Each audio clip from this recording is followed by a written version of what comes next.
एकचोटि होइन कि 3 चोटि हो चल खानु त 3 चोटि खुवाउनु पर्छ पर्छ 3 चोटि खुवाउनु पर्छ कहाँ हुन्छ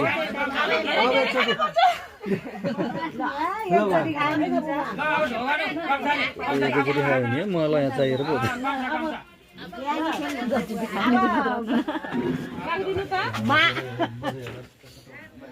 कतिका सजिला छन् कतिका इमानदारी छन् घोडा टेका बसेर घोडा टेका त्यसरी मजाले घोडा टेका है बुढी आउन समाउने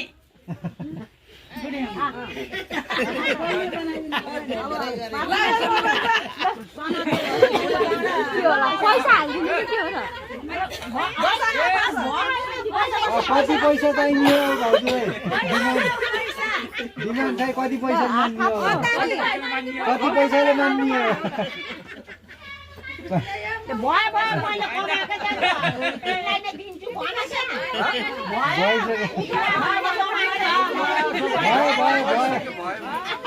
भनिसके